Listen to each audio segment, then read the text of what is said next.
During the opening of Parliament on Thursday, President Cyril Ramaphosa spoke on the importance of running efficient municipalities.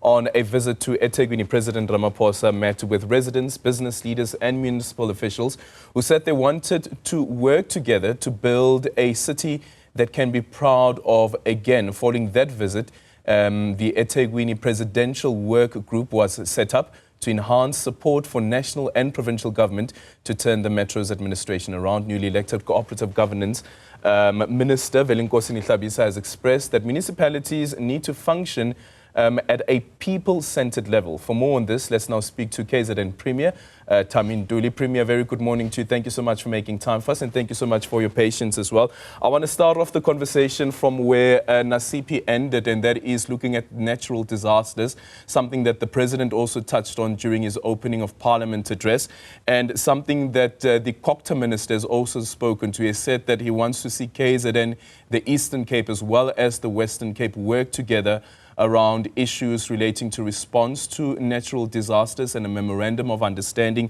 they would like to see the province as a sign. Have you started that process as yet? Well, good morning, Adrian, and to the viewers at home, especially the residents of the province of Kwazulu-Natal. What the Minister of Culture said is what practically is happening between the provinces. To make an example, when we're faced with the Vale fires, the Western Cape had to come on board with their rescue teams to try and assist us. Already practically that is taking place, except that we need to ensure that there is a formal MOU between the Western Cape, Eastern Cape and KwaZulu-Natal. And we spoke with the Premier of Eastern Cape when we were at the National Hotline in Pretoria on the very same spirit. That is important that since we share the boundaries, we're able actually to create some understanding so that we'll mitigate factors that impacts both provinces. I think it will be just a formality to sit down and sign an MOU. Okay, then let's move on to something else that the Minister spoke on, and that is where municipalities fail, national government should intervene. And we know, of course, that there is legislation that already allows national government to do that, but also leading to the dissolving of some of these municipalities. Do you think that this is the right approach? When I think the provincial government, national government and local government need to work together. First and foremost, to try and find solutions on the issues of service delivery whenever there are issues of maladministration, corruption, for spheres of government to get closer, especially the states institutions to be brought so that they assist. I think there is history between local government and provincial government partnership.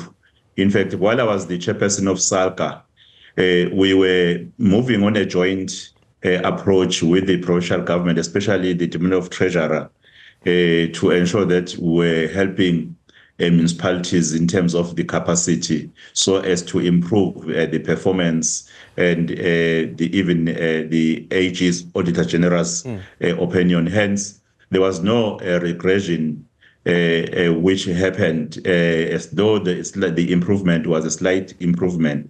It's important that first and foremost, we adopt that approach of getting closer, working together, helping them. And as the province of KwaZulu-Natal, we've already started that because we wanted to walk the talk and not to only talk the walk. When we had identified the youth of the province to be a priority in terms of participating in our economic development, we invited the local government to also be part of the journey, because we believe if we want to succeed as government, we must work with a local government and also enhance the operations of a local government.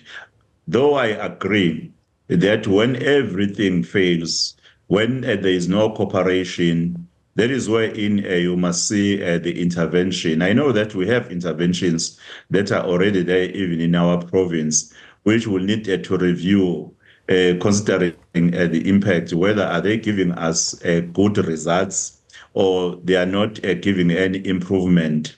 When there is even a regression in some of the intervention, then we'll sit down as the cabinet of KwaZulu-Natal, which is led by the government of provincial unity, to make consideration on the way forward.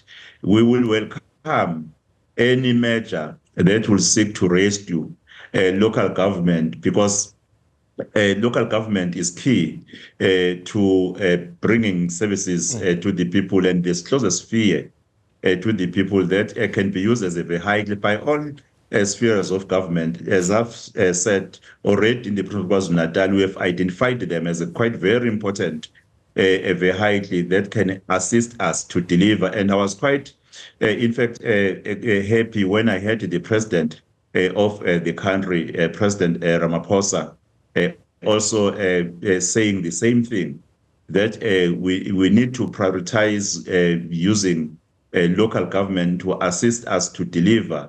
That means we must even empower local government, we must support local government so that they will be in a position to help us realize the objectives that we have of improving the lives of the people.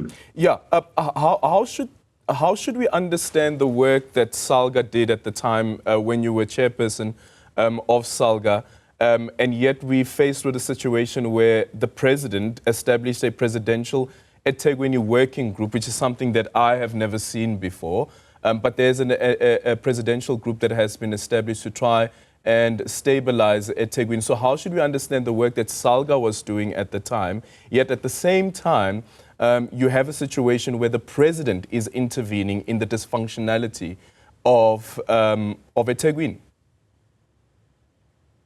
You see, Adrian, the challenges facing local government, they are quite many. As a result, no one intervention can solve all of them. SALGA had numerous sessions with municipalities, where in our approach was firstly the issue of empowerment. For different departments that are there in local government, even the capacitation of the councillors, those that were newly elected. You see, even the call to the private sector for collaboration with local government on the issues of infrastructure or any service delivery related issues, because also private sector or the business have an interest in having the stable municipality, so that their businesses will actually flourish. We even went to an extent of sending our experts to municipalities, including eThekwini, on certain areas of operation, wherein our intention was to help. Well, in some of the municipalities, we were able to see some improvement. We welcome the intervention or the support which is given by the president, because at a time wherein the working group, which was appointed by the president of the republic, came into being, one was not part of KwaZulu-Natal government. And even now, on our arrival, we said we've scrutinized the intervention in terms of reference, and we are quite confident that if we all participate or positively, we make our inputs, I think there will be a light at the end of the tunnel. We even had some informal talks with His Worship the Mayor of eThekwini, Councillor Kaba, and we are in agreement that soon, next week, we may need not necessarily that we are going to have a sit down wherein the working group would be tabling the work that they've done. You must remember that there was also a section 154A support which was given by the provincial government. Will be also receiving reports to that extent, so that then we will identify the way forward, because we're in agreement that eThekwini metro to us as the province is not just one of the municipalities, but is the heart and the center of our economy. If then we want to see new opportunities opening up for the youth and the people of KwaZulu-Natal, it is important then that we make the eThekwini metro to shine as it has always been in the past. Hence, when the President of the Republic said will be supporting us, in fact, he gave me a call, which was quite very important, though it was on the disaster. But he further wrote a letter to me explaining the issue of the working group, of which I really appreciate the spirit in which he reflected his willingness to support KwaZulu-Natal, so that the economy of the province regain its strength and open up opportunities for the people of KwaZulu-Natal. Yeah. Premier, I just quickly want to take you to an article that is in the Sunday Times, and that is actually in relation to the COCTA MEC as part of the provincial government of national unity. The ANC provincial secretary there, Begim Dolo, is quoted as saying that the MEC for COCTA, we feel as the ANC, is taking drastic decisions without the involvement of the GPU partners. What do you know about this, and what was said during that meeting that I understand that you were also part of as the provincial chairperson of the IFP? Well, we will be meeting to try and look at some of the issues. We never, in fact, right from the onset, thought at the inset everything will run smooth. We understood that there will be things that will need to create some common understanding. You recall that our GNUNJ GPU is based on the statement of intent, which is categoric in how we approach issues and we resolve matters where some misunderstanding will crop up. We will be meeting to try and consider the matters of interest. However, in our meeting with the ANC as the provincial IFP leadership, we were able to find one another, and we even created an understanding that we mustn't anticipate that things will go well or normally, because we are different political parties who have been behaving in different ways due to the journey that we were traveling differently, not knowing that we'll find ourselves at a point in time wherein we'll be working together for one common goal, which the voters of KwaZulu-Natal have forced us to establish the government of provincial unity, since no political party won the province of KwaZulu-Natal with an outright majority. And I'm quite optimistic that we will find each other. I'm already in conversation with the MEC for COCTA on the matters that have been raised by the ANC, and at the same time in conversation with the leadership of the ANC, so that we'll find the way forward on the matters of operation, especially the development of COCTA. And from your assessment, Premier, is there lack of consultation from the COCTA MEC? It's on that we are still establishing for now our coalition. As a result, we, as part of the statement of intent, there is a political oversight council that should have been established. And in our meeting, we agreed that we need to expedite that. And we agreed that the coming Tuesday, we'll need to come together to have a meeting with coalition partners so that we'll be able to establish that political oversight council that will allow areas of consultation on matters that might interest both parties. Yeah. Are you concerned at all, Premier, by the court case that has been brought by the MK party against the Speaker of the KZN legislature, Nontobeko Boys? And this is what they are claiming was the irregular election of some of the subcommittee chairpersons of the provincial legislatures. They say that the rules were flouted. They say Boyce Deputy Speaker Dembe were elected on the 14th of June, while the portfolio chairpersons were elected on the 9th of July, which according to them violates Rule 195. Does that concern you at all? Well, what concerns me is for the MK party to be seen going out of the legislature on matters that can be resolved within the legislature. Because I believe that they also are leaders in their own right, representing the interest of the people of Kwazulu-Natal. When it is their right to, when they feel that there are areas of the prescripts that are violated, to test with the court. However, one is quite confident in the work of the Speaker of our legislature, the experience that he has, the expertise that she has, and the way he handles matters.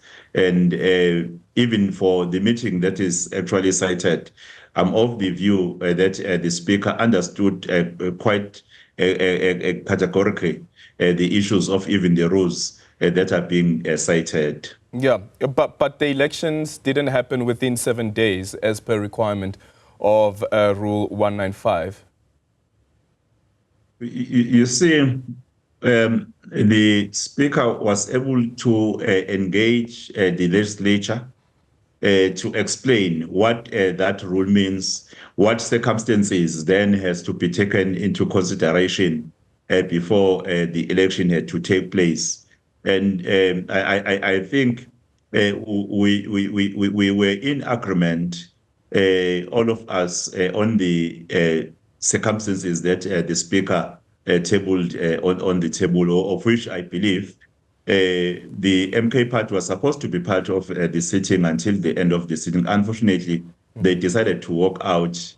Well, you see, to find expression on the issues of concern by a political party that is part of the legislature is important to remain within, because we represent the interest of the voters. And the voters, I don't think they gave us a mandate to walk out. They gave us a mandate, in fact, to go and represent their views, especially the issues of service delivery. Because it's important that we have those portfolios, chairpersons, so that we expedite the issues of service delivery. In fact, if there was a concern, I think the concern was supposed to be registered even before the day. That's why now is 7 days the sitting is not taking place, if really the issue is about the issue of the 7 days. But I really believe that we need to develop as leaders a constructive opposition, which is putting at the center of everything the people of the province. We need to ensure that we support all progressive actions that will see the people of Kwazulu-Natal actually realizing the new hope which we wish to inspire. Thank you so much for your time. That is the KZN Premier there, Thami Ntuli, who's also the provincial chairperson of the IFP in KwaZulu-Natal.